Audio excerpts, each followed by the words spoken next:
तो ईरान और इजराइल अब एक दूसरे के खिलाफ वो करना चाहते हैं जिसे मिशन इम्पॉसिबल कहा जा रहा है। ईरान ने अमेरिका और इजराइल से बदला लेने के लिए अपने टारगेट को उड़ाना अब शुरू कर दिया है। वहीं इजराइल और अमेरिका ने ईरान में कारपेट बॉम्बिंग शुरू कर दी है, लेकिन ईरान ने कसम खाई है कि वो पूरे पश्चिम एशिया का नक्शा ही बदल देगा।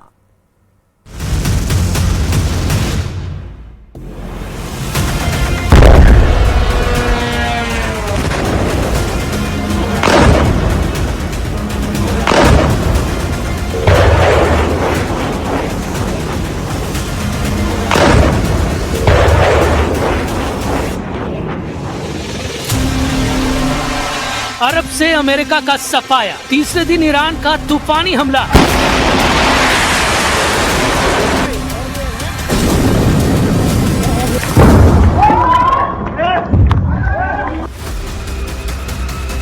मिडिल ईस्ट की जंग, अमेरिकी पकड़ कितनी मजबूत।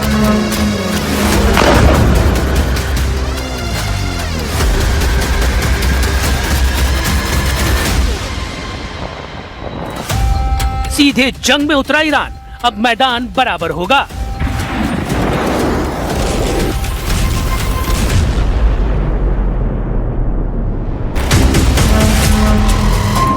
मिडिल ईस्ट के आसमान अब बादलों से नहीं, मिसाइलों की लकीरों से भरने लगे हैं। क्या खमेनी की मौत का हिसाब ईरान अमेरिका को खाड़ी से बाहर करके लेगा?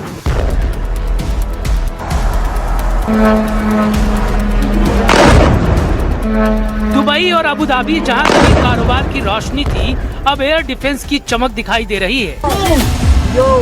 अमेरिका का सबसे बड़ा साझेदार सऊदी अरब अब ईरान का सबसे बड़ा दुश्मन बन गया है।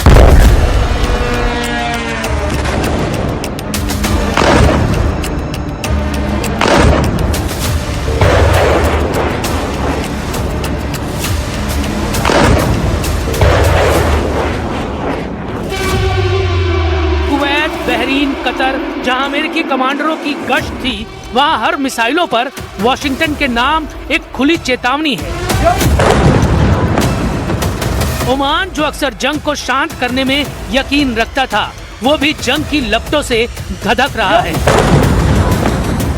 ईरान, जहां से अमेरिका की लंबी जंग शुरू हुई थी, अब वही जमीन नए टकराव का बैटल ग्राउंड बनती दिख रही है। सबसे बड़ा सवाल है, क्या ईरान सिर्फ जवाबी हमला कर रहा है या मध्य पूर्व के नक्शे को नए सिरे से खींचने की शुरुआत कर रहा है?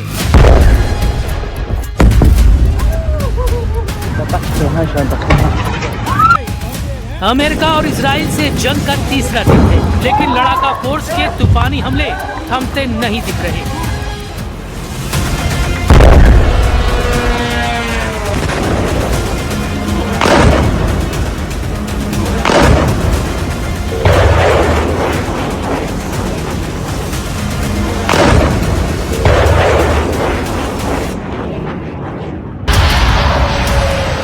तीसरे दिन ईरान का निशाना बना सऊदी अरब का रास तनूरा तेल परिसर।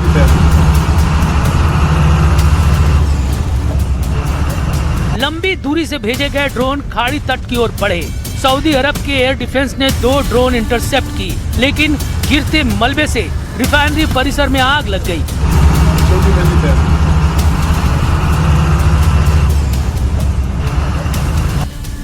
सऊदी अरामको का ये कॉम्प्लेक्स मिडिल ईस्ट की सबसे बड़ी रिफाइनरियों में से एक है, जिसकी क्षमता प्रतिदिन करीब 5.5 लाख बैरल की है और ये कच्चे तेल का प्रमुख निर्यात टर्मिनल है। ईरान का संदेश साफ है कि अगर अमेरिका इजराइल गठजोड़ ईरान पर वार करेगा, तो इसका जवाब वो तेल की नसों पर वार करके देगा। अब सवाल है कि क्या ये सिर्फ चेतावनी थी या ऊर्जा बाजार जंग का नया मोर्चा बनने वाले हैं?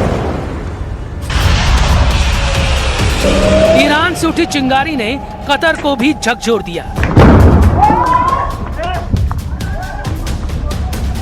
कतर सरकार ने दावा किया है कि ईरान ने दोहा के ऊपर 65 बैलिस्टिक मिसाइलों और 12 ड्रोन से हमला किया। हालांकि कतर की एयर डिफेंस ने ज्यादातर हमलों को हवा में नाकाम कर दिया, लेकिन मिसाइलों के मलबे में कई लोग घायल हो गए और इलाके में अफरा तफरी मच गई। यह हमला कतर पर सिर्फ मिसाइल अटैक नहीं था।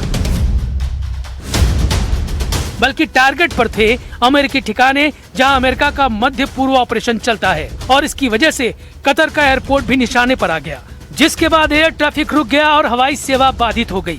एक्सपर्ट्स का मानना है कि ये हमला अमेरिका और इजराइल के हमलों के जवाब में खाड़ी देशों पर दबाव बनाने का है। आयतुल्लाह खमेनी ने पहले ही चेतावनी दी थी कि अमेरिका का मिलिट्री एक्शन और टकराव की नीति पूरे इलाके को अस्थिर कर देगी।